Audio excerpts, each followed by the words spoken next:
Hey friends, welcome back to Cowboys Reality Check. I'm Nick, and if you've been following this channel for any length of time, you know I do not come at you with filler content or hollow optimism. So when I tell you that your Dallas Cowboys just received a triple dose of legitimate good news today, I need you to stop what you're doing, hit that subscribe button, and pay close attention, because what I'm about to break down for you matters deeply for the direction of this franchise heading into the 2026 season. We're talking about Dak Prescott going on the record about George Pickens in a way that should quiet every single panic merchant who has spent the last few weeks convinced this receiving situation is unsalvageable. We're talking about what Pickens himself has been doing during this offseason that tells you everything you need to know about where his head is at. And we're talking about a quietly devastating roster loss that flew completely under the radar and the low-cost, high-upside solution the Cowboys appear to have already identified. 3 storylines, all of them consequential. Let's get into it. The George Pickens situation has been one of the more fascinating and frustrating storylines swirling around Cowboys Nation this offseason. And understandably so, because the stakes are enormous. You traded for this man, you handed him the franchise tag worth nearly $28 million. And now there's a cloud of uncertainty hovering over whether he's going to hold out, whether he's engaged, whether the attitude concerns that followed him out of Pittsburgh are now going to follow him around Dallas. Those questions are legitimate. The media has been happy to let them fester. But Dak Prescott just walked into a charity event and essentially dismantled every one of those narratives in the most measured, incredible way possible. And this is worth your full attention, because when a starting quarterback is speaking about a wide receiver with this level of conviction, it means something real is happening behind the scenes.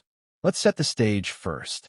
Dak Prescott in 2025 was a significant reason this offense functioned at an elite level despite playing behind one of the most historically compromised defenses in recent Cowboys memory. The passing game cracked 4,500 yards. The offense ranked second in the NFL in passing and 4th overall per Pro Football Focus. That is not a fluke. That is a quarterback operating at a high level with a wide receiver room that was still finding its identity.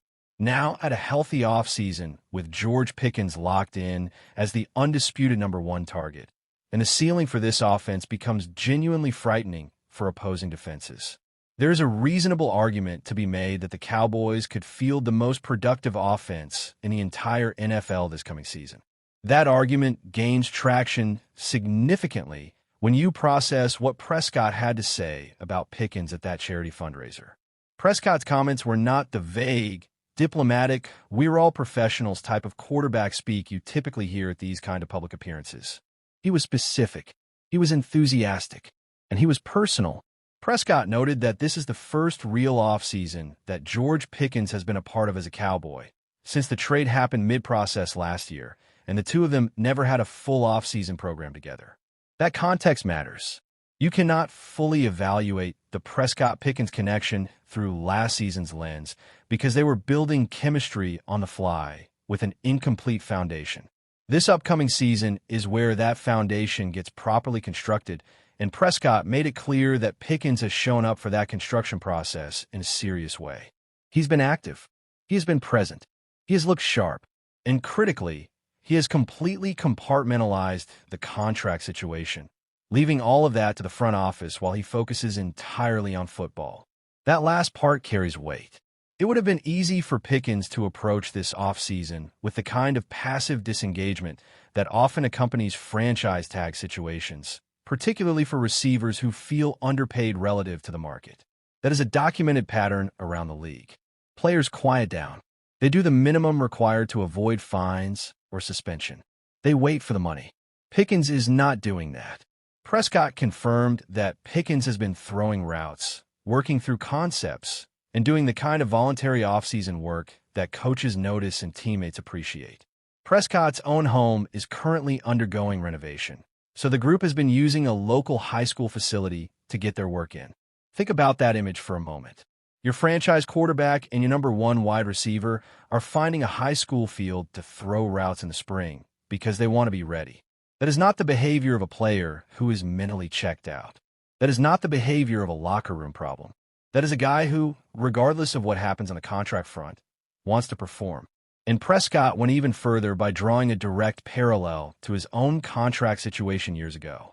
This is where it gets particularly instructive.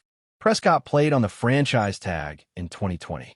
He suffered a serious injury that season, a leg fracture that by any reasonable analysis should have complicated his earning power significantly. And yet, when his contract was ultimately negotiated, he received a record-breaking deal that made him one of the highest-paid players in the NFL at that time. His point to Pickens, both publicly and privately, is straightforward. Playing on the tag is not a death sentence for your earning potential. It is an opportunity to prove your worth to this organization and to the rest of the league on a stage where everybody is watching. Prescott said it directly. If you can play a year for $30 million, which is approximately what Pickens is earning on the tag, that is the same situation I was in when Dallas franchised me. Go do it. Bet on yourself. The Cowboys paid me. They paid CeeDee Lamb. This organization rewards the players it wants to keep. That message is everything.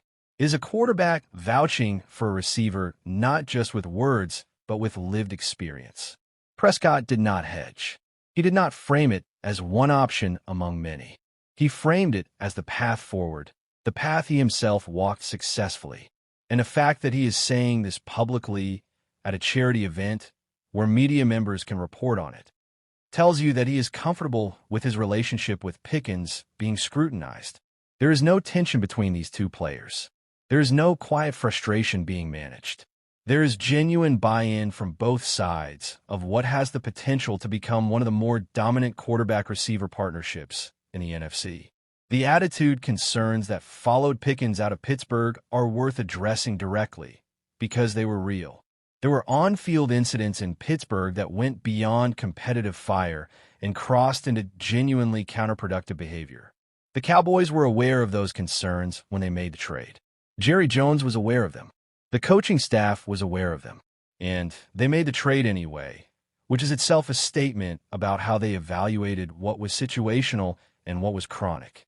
The early returns from Dallas suggest the Pittsburgh issues were largely situational. There have been a couple of competitive moments on the field in Dallas that reminded people of Pickens' intensity, but intensity and toxicity are not the same thing. You want players on your roster who play with fire. You want players who are affected when things go wrong. The question is whether that competitive instinct can be channeled productively rather than destructively. And Prescott's comment suggests strongly that Pickens is making that adjustment in a Cowboys uniform. The Cowboys are also playing hardball on the contract, and that is a deliberate strategy rather than indifference. They franchise tagged him to preserve their rights. They have not opened the vault. That is negotiating leverage, and any front office that did not use it in this situation would be leaving money on the table. But Pickens' response to that pressure has been to show up and work rather than to sulk or create public friction. That is a mature response. That is a professional response. And it makes the Cowboys' eventual contract offer a much cleaner conversation than it would have been if he had spent the spring being openly miserable about the tag number. The bottom line on the Pickens situation is this. Dak Prescott is throwing with this man voluntarily. Dak Prescott is publicly encouraging him to play on the tag and prove himself, using his own contract journey as the template. The coaching staff is describing Pickens as engaged and committed, and Pickens himself is showing up to high school fields in the Texas spring heat to work on his craft. Every data point available right now points in the same direction. This pairing is going to work. The Cowboys are not trading George Pickens. They're going to pay him, and the offense they're building around him and Prescott could be genuinely special. That is not hype. That is a reasonable conclusion drawn from the available evidence. Now let's pivot to the second major storyline, because this one has been largely ignored by the national media, and it deserves attention from anyone paying close attention to the Cowboys roster construction process. Brock Hoffman is gone. He signed with the Pittsburgh Steelers this offseason, and while that name might not generate a strong reaction in casual fan circles, for anyone who spent serious time watching Dallas's offensive line last year, the departure stings in a specific way. Hoffman was what every well-constructed roster needs, and almost none of them have enough of a versatile, reliable backup lineman who actually knows how to play multiple positions, who doesn't make mistakes, and who can be trusted to step into a starting role in an emergency without the offense falling apart. He was not a Pro Bowl player. He was not drawing attention on highlight reels. But when Cooper Beebe went down last season and the Cowboys needed to make adjustments up front, Hoffman was the guy who provided the coaching staff options. He could play center. He could play guard. He could start or he could rotate. And in a season where the Cowboys' defense was historically terrible and the offense needed to stay functional to give Dallas any chance of winning games, having a lineman of Hoffman's versatility and dependability available off the bench was genuinely valuable. His departure is the kind of thing that only gets noticed when the replacement fails, and by then it is too late. The Cowboys appear to understand this, and the player they have identified as a potential late-round solution to fill exactly the role Hoffman occupied is Auburn offensive lineman Dillon Wade, a prospect who has been generating significant pre-draft buzz in Dallas circles based on reporting from Justin Mello of NFL Draft on SI. What makes this particularly compelling is the level of engagement the Cowboys have demonstrated toward Wade in the pre-draft process. Dallas had dinner with Wade the night before his pro day. They also conducted a Zoom meeting with him. 2 substantive interactions at that stage of the draft process is not routine. Teams do not spend multiple meetings on late-round prospects without serious intent. The Cowboys are clearly targeting Wade as a specific solution to a specific roster need, and the fit makes complete sense when you examine what he brings to the table. Wade's profile is built around 2 things that matter enormously for a backup offensive lineman: versatility and durability. On the versatility side, he played at both tackle spots during his career at Auburn, and during the pre-draft process, he worked at center as well. That is the full sweep of non-guard interior and exterior line positions covered by a single player. Offensive line coaches place enormous value on that kind of positional flexibility because the modern NFL forces you to deal with injuries across multiple spots, and having one player who can credibly fill multiple roles gives you roster construction options that simply do not exist if your backup lineman can only play one spot. The durability element is equally important and perhaps even more impressive. Dillon Wade did not miss a single snap across 4 consecutive seasons in college.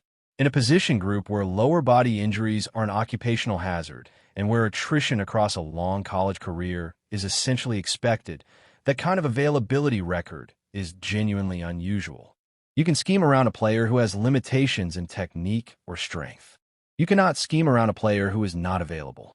Wade has proven over 4 seasons that he will be there when you need him, and for a team that is asking him to serve as insurance rather than as a starter, that availability track record is the most important attribute he brings.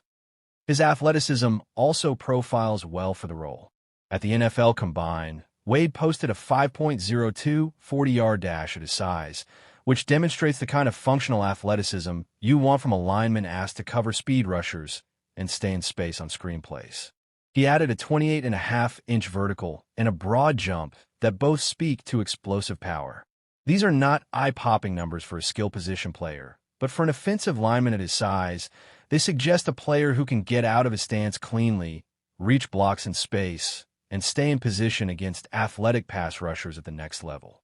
His athletic profile, combined with his positional flexibility and his durability record, makes him exactly the kind of developmental late-round ad that quality front offices use to quietly insulate their rosters against the inevitable injuries of an NFL season. Think about where he fits in the Cowboys' specific situation. Tyler Smith is a player the coaching staff is considering for a potential move to left tackle, depending on how the depth chart shakes out. If Smith moves outside, that creates a vacancy at guard that needs to be filled by someone with starting experience or at least starting credibility. Wade could step into that role. Beyond the potential Smith scenario, you also have Tyler Guyton and Terrence Steele at the tackle spots. And if we were being candid about what those 2 players have shown over the last 2 seasons, neither of them has consistently performed at the level the Cowboys need from starting tackles. Steele has been inconsistent. Guyton is still developing. Having a young, athletic, versatile lineman with a clean injury history on a roster gives Dallas a safety valve at multiple spots, and it does so without requiring a significant cap commitment or an early draft pick. Day 3 selections are exactly where you find players like this, and the Cowboys appear to have identified their target. The financial logic here is also worth noting in the context of the larger roster picture. Brock Hoffman was not an expensive player, but the Cowboys were not going to bring him back at a price point that made sense given everything else competing for their cap space. By pivoting to Wade as a draft pick rather than a veteran free agent, the Cowboys convert that roster spot from a modest salary obligation into a rookie contract. That is a tangible savings, and in a salary cap environment where every dollar spent in one place is a dollar unavailable in another, those kinds of efficient decisions at the margins of the roster add up. Every dollar you do not spend on a backup lineman is a dollar you can apply toward the George Pickens contract extension when that conversation inevitably arrives. The Cowboys are not making roster decisions in isolation. They are building toward a moment when they need to pay their franchise quarterback, their top receiver, and several other contributors simultaneously, and the ability to fill backup roles with high-value late-round picks is part of how you maintain the financial flexibility to do that. So when you put all three of these developments together, what you have is a picture of a Cowboys organization that is managing its roster construction and its locker room dynamics with considerably more sophistication than the cynics want to acknowledge. Dak Prescott is locked in. George Pickens is working. The coaching staff has stability and direction under new defensive coordinator Christian Parker's system. And the front office is quietly addressing the depth chart vulnerabilities that could otherwise become cracks under the pressure of a long season. None of these things guarantee anything. Injuries happen. Chemistry can fracture. The draft process always carries uncertainty. But the foundation being constructed right now in Dallas is as solid as it has been in some time. And the evidence for that assessment is not coming from wishful thinking. It is coming from what the players are actually doing and what the scouts and coaches are actually saying. Dillon Wade may end up being a third-string lineman who contributes only on practice squad snaps. Or he may end up being exactly the kind of versatile, durable depth piece that keeps a good offensive line functioning through the wear of a 16-plus game season. Either way, the Cowboys' willingness to identify and pursue him quietly before the draft, with multiple pre-draft interactions, tells you something about how seriously this organization is taking the small details of roster construction. And the Dak Prescott press conference on George Pickens tells you something about the internal culture being built around the players who matter most. Both stories point in the same direction. And if you're a Cowboys fan who has spent the past several off-seasons absorbing disappointment, right now you have genuine reasons for optimism that are grounded in real evidence rather than narrative. Keep building this community with me here at Cowboys Reality Check. The draft is approaching fast, and between now and then there's more to cover on the edge rusher and cornerback landscapes, more to analyze on the defensive rebuild, and more news coming out of the pre-draft workout circuit that will shape how we evaluate the Cowboys' decisions in the first round. Drop your thoughts in the comments. Tell me what you think about the Pickens situation, about whether you trust the offensive line depth as currently constructed, and about what you need to see from this Cowboys team in 2026 to consider the offseason a success. I will be here every day between now and the draft and beyond it. The Cowboys are in a genuinely interesting place right now, and covering it with you is something I look forward to every day.